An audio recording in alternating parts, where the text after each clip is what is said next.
have a 7-year-old daughter, and do you want to know how many brand new outfits I bought her in her whole life? Less than 10.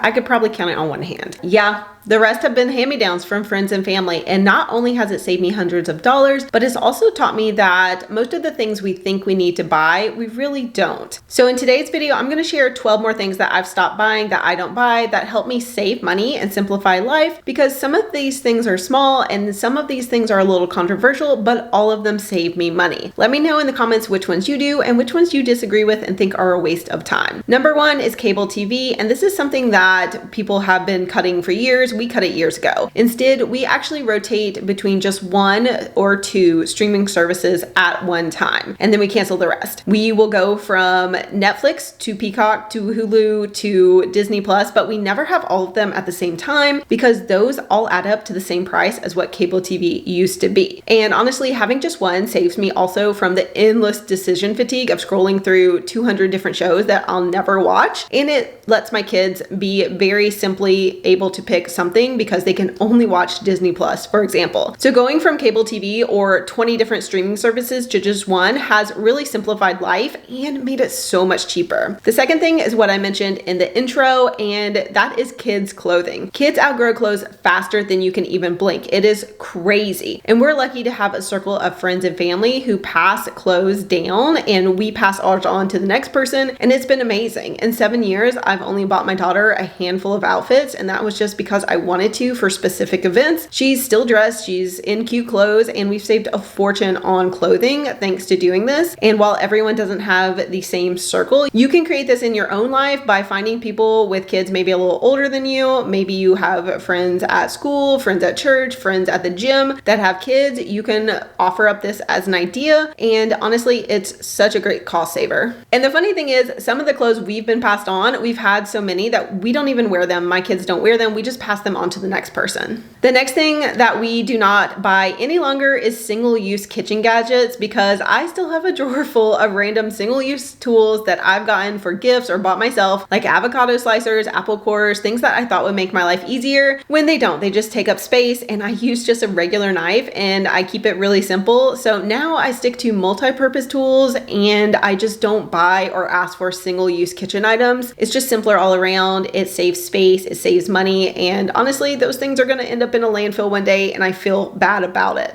The next thing is paper towels for everything, because we started buying these colorful cloth towels. I got them at Costco for the first time, and now we use those for a lot of spills and messes. I'm training my kids to use kitchen towels and these cloth paper towels because they're cheaper and in the long run better for the environment, and honestly they're fun and they save us a lot of money rather than buying paper towels every time. My kids do still love paper towels and they reach for those, but we're working on it, and we have saved a lot of money just since making this small switch. Speaking of my kids, restaurant kids meals are such a waste of money, and we have stopped buying them because 9 times out of 10 the kids meals are overpriced and barely eaten. So we usually just get something that we can split. I love to split my food with whoever I'm with, including my kids. So this saves money and reduces waste, and everyone's still full and happy. They get their own drink, and then they just have part of the meal that we are having. There are some exceptions because they do still love getting their specific kids meals at Chick-fil-A and McDonald's because those come with a toy. When they have to have the kids meals, we do go somewhere where we can use the app and save money, so that works well and everyone's happy. The next thing that I've stopped buying is the fancy skincare routines that I see online. Influencer skincare is such a trap, and I know the influencers are pushing the $80 serums and the 14-step routines, but for me, honestly, after talking to a dermatologist, a basic cleanser and moisturizer, SPF, it's enough. I don't have a really long skincare routine, and that is for a reason, because it does not work for my skin, even though the influencers had this like huge long list of things I need to buy. So now my skin's happy, my budget's happy, and I don't feel like I'm doing a chemistry experiment every night. I don't feel like I'm wasting money on these really expensive things that just don't work for my skin personally. The next thing I don't buy is lottery tickets, and I know it's so fun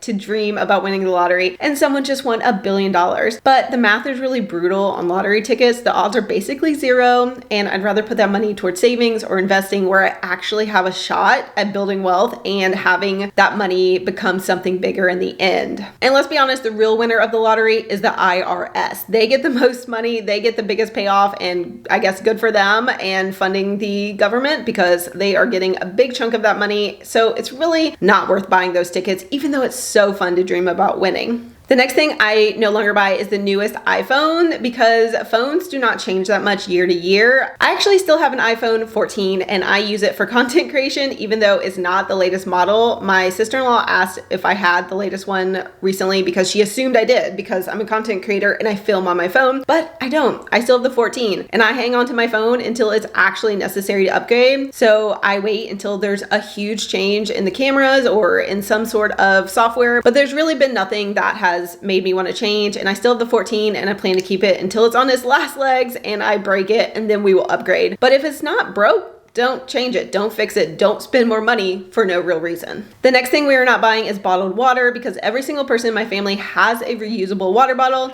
I have mine right here. It's always with me. Even the kids have them. It's cheaper, it's greener, it's healthier than grabbing cases of bottled water. We do have cases of bottled water at our house in case the power goes out or we really have to have them. So we do have a few, but we are not relying those on our main source of water. Plus I live in a place where the tap water here is great for drinking. So that is a big plus for us. And the kids love picking out their water bottles with the fun design. So they have something that matches their personality. It's a great way to save money. The next thing that we do not buy is cheap toys. We already have enough clutter, so much clutter. And those little plastic toys that just break and pile up in the rooms is so unnecessary. So now I focus on fewer, higher quality toys that actually last and can go from age to age, maybe a couple years, rather than something they'll get and lose interest in 5 minutes. Even the more expensive quality toys, they lose interest in like a week or two. So honestly, it's better for our budget and better for the planet to stop buying all the little crap that they always want. That's like under $5 at the store. It's just not necessary. It's a huge waste of money. It adds up and it creates so much clutter. The next thing I no longer buy is home decor hauls because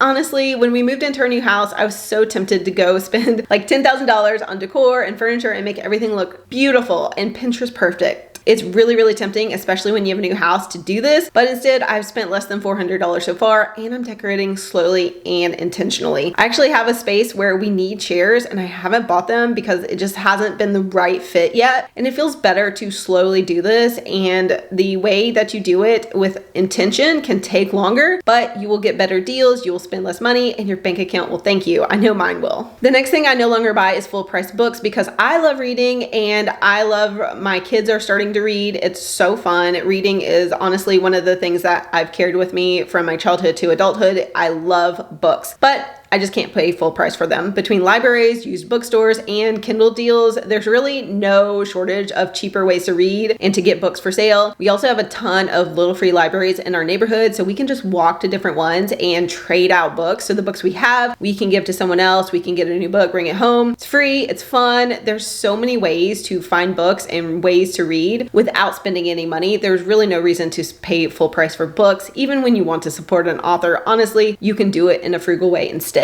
And the final thing that I no longer will ever pay for is bank fees, because paying like $12 a month just to have a checking account is insane in 2025. Insane. Or $3 every time I want to transfer my money. No way. Absolutely not. There's so many online banks now with no fees at all. And if you're still paying for bank fees, that's just not necessary. It's an easy win for your budget, and do not do it. It's something I will never do. It is something I did when I was like 18 and got my first bank account, and I was paying this fee and realized later on, so unnecessary. I would never do it again. I have several videos on different bank accounts. If you're looking for one, they don't charge fees. They have high yield on their savings, and they are great choices. So definitely check those out. But if you're paying for bank fees, just don't do it. So those are 13 things I've stopped buying. Each one saves a little money, not a ton, but together they've helped me simplify my life. There's less clutter, there's more focus on what actually matters, and there's less spending. So now I want to hear from you. What's one thing you've cut from your budget that has just saved you a lot of money or reduced your stress and made life simpler? Leave it in the comments. And if you enjoyed this video, definitely subscribe to Pennies Not Perfection and check out this video on frugal living next.